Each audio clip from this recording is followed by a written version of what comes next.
Hi there everyone, thank you for joining me today. So, cheesecake is one of my family's favorite desserts. So today I will be sharing a salted caramel cheesecake with you. If you're new to my channel, welcome. I hope you enjoyed this recipe and I hope you learned something from it. If you enjoyed the video, I encourage you to like, subscribe, share, and comment below. Take care and I will see you on the other side.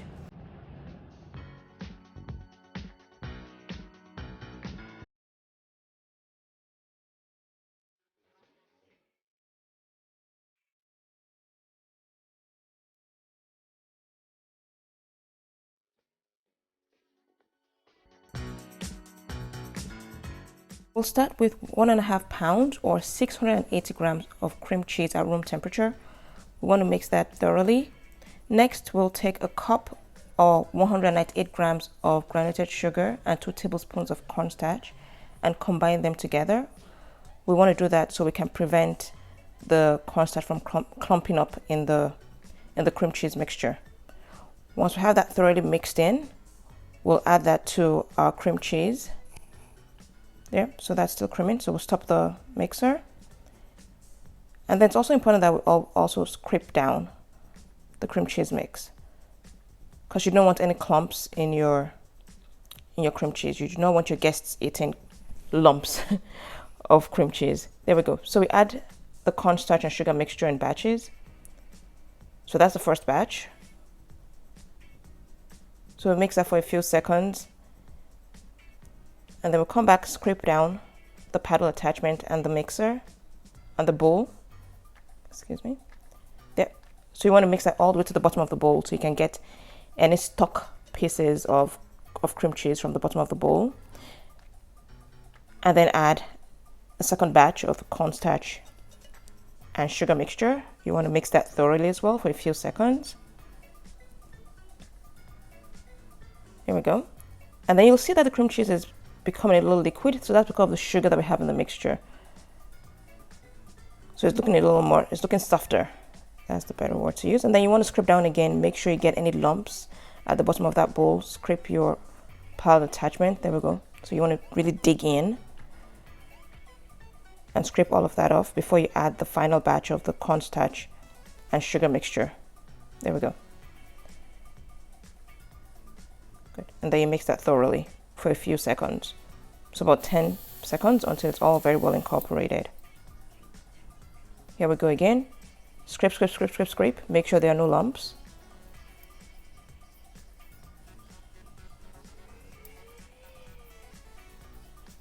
And then you want to dig in right into the bottom of that bowl.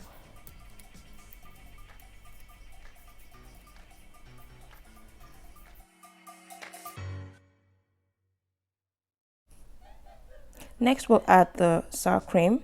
So that's 1 cup or 211 grams of sour cream. And we'll add that in batches as well.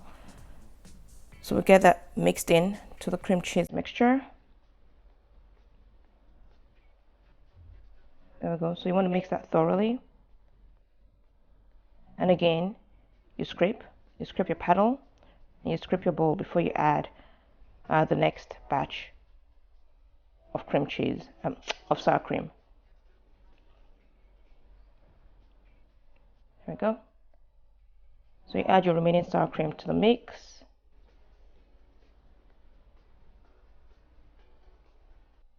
There we go. And you mix that in thoroughly as well.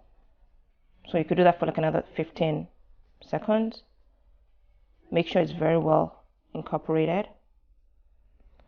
While that's going on, you can crack your eggs. You make sure they're also at room temperature. You want all your ingredients to be at room temperature. And so for the eggs, we're going to include them into the mixture one at a time. So this is to prevent any curdling from happening. So here again, you scrape, scrape, scrape, scrape. Make sure everything is very well incorporated before you add the next ingredient.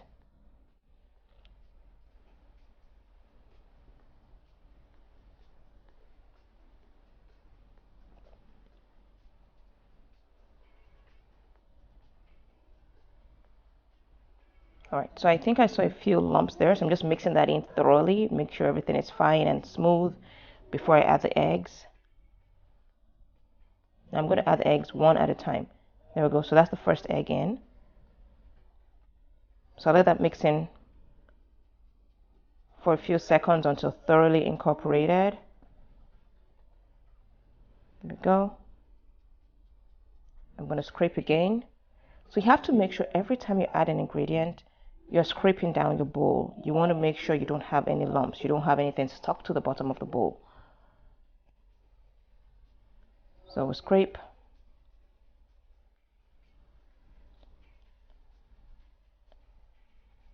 There we go.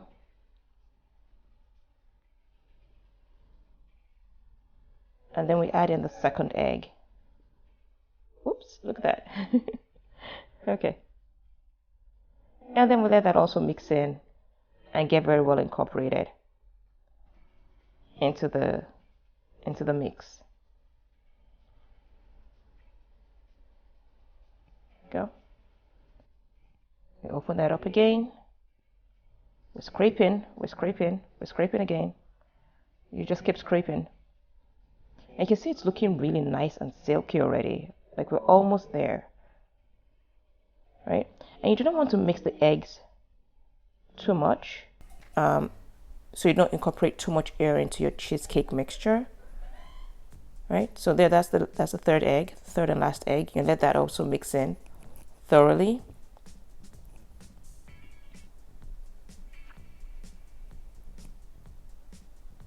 There we go.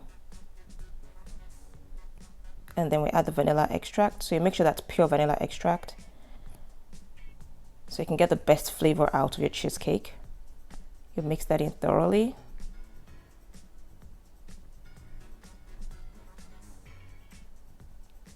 Okay.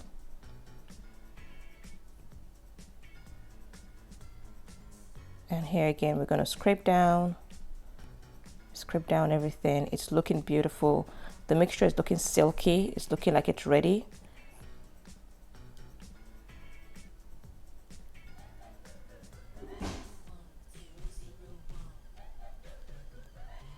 And next we'll add our salted caramel.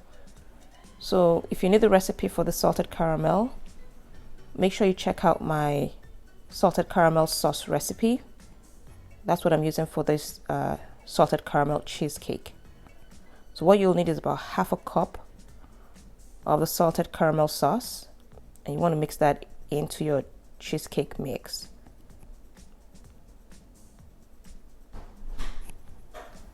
There we go. So we're mixing that in thoroughly, and it's looking really yummy and delicious now.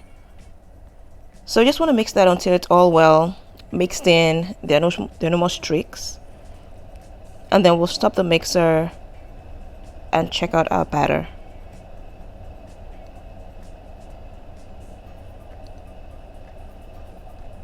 Of course, as usual, we're going to scrape down, and then you just want to take a look at that batter and see how silky and delicious it looks. Look at that. That's absolutely divine. Pour the batter into your cheesecake pan. You'll see I already have my graham cracker crust in there. If you need the recipe to the graham cracker crust, make sure you check my recipe. There we go. So you want to scrape all of that into the pan. Now, because I'm using a springform pan in a water bath, I need to make sure that it's well secure and that water cannot seep in. So you'll see here that I have a big sheet of aluminum foil. You want to wrap that around your springform pan thoroughly before you put that in the water bath. Now, the reason I'm using a water bath is to ensure that the cheesecake bakes evenly and that there are no cracks once the cheesecake is baked. You want to lift up the cheesecake and put it in a pan that is much bigger than the cheesecake pan. That way the cheesecake can fit in easily, and also there's enough space to pour water. You can see here that I'm pouring in some hot water into the water bath. So the reason you're adding the hot water into this hot water bath is to ensure that the temperature of that water is as close to the oven temperature as possible. If you put it in cold water, what will happen is that the cheesecake will not bake evenly because the bottom will be cold and the top will be hot from the baking or from the heat of the oven. Next, here you can see that I'm cutting little holes into the aluminum foil. So I tented I created a tent over the cheesecake, and I'm creating vents in there so there's no condensation there that can get on the cake. So next we'll put the cheesecake in the oven at 325 degrees Fahrenheit for about an hour. At the hour mark, we'll start checking to see if it's ready. The best way to know if it's ready is to jiggle it a little bit, and if it jiggles like jello, then it's ready. If it looks liquidy in the middle, then you want to put it back in the oven and let it bake for a little longer. So you can check it every 10 minutes until it jiggles properly. Now, one other thing is you'll find that because you're using a big pan, and you're tenting the cheesecake, it may not fit into the oven. So what you want to do is you want to make sure you put your cheesecake on the lowest rack of your oven so it fits in properly. Now, once your cheesecake is ready and it's out of the oven, the next thing you want to do is run a knife around the edge of your cheesecake to loosen it from the edge of your pan. So this is to ensure that when it's cooling down, your cheesecake doesn't crack. If you do not loosen it from the edge of your pan, what tends to happen is that as the cheesecake cools down, it starts to shrink. But if it's stuck to the edge of your cheesecake pan, then it'll start to crack. So this is just also another added insurance to ensure that your cheesecake does not crack as it starts to cool down. Next, you want your cheesecake to come down to room temperature while it's still in the water bath. Once it comes down to room temperature, you cover it with plastic wrap and you leave it in the fridge for 8 hours or overnight until it is set. Alright, so here's your question of the day. What's your favorite cheesecake and why? Leave your comments in the comment section below. So after the cheesecake has cooled, you take off the plastic wrap and it's time to decorate. And this is the fun part, right? So remember how we scored the side of the cheesecake? Well, see, now that we've removed the spring foam pan, it's really easy and it's not sticking to the cheesecake. There we go. So now we're going to move the cheesecake from the bottom of the pan to our cake stand. So all you have to do is take your spatula, offset spatula, run it underneath the cheesecake, and then move it to your cake stand. So just slide it right on to your cake stand. Marking the top of my cheesecake with a saucer so I can get the beautiful crescent shape that I want for the raspberries. And I'm just going to fill that little crescent section with my raspberries. Right, don't they just look delicious? Yep, so I'm just going to line them up until I get the shape that I want.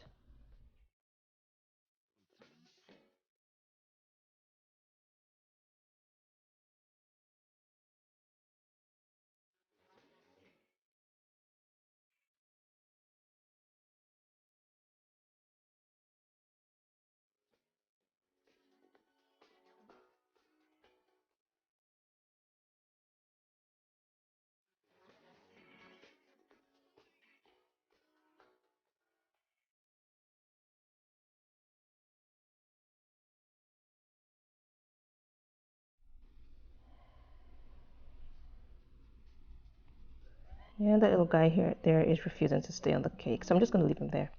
And then garnish the cake with the cheesecake with some mint leaves right at the top. That little green brings up just a pop of color. It makes it look really, really good.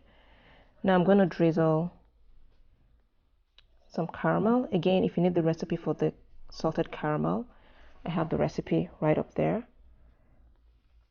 Right, so I'm just going to drizzle the salted caramel on the edge of the cheesecake. Right there. I just do that with a spoon. Make it really easy, no fancy tool. And I just do that right around the rest of the cheesecake. Like so. Next, I am going to use a piping bag to make swirls in the middle of the cheesecake. You don't necessarily need a piping bag, you can use a Ziploc bag. So you just want a little bit of caramel in the bag. Yeah, it's about a tablespoon or so, or two. Right? And you just push that really down until it's nice and tight, and then twist the bag. And then make a little snip at the top of the bag. Don't make it too big, else you have caramel gushing around all over your cheesecake. Yep, there we go. And you just want to make a swirl. That. And then top it off with a little raspberry in the middle. There we go. And that's your delicious salted caramel cheesecake.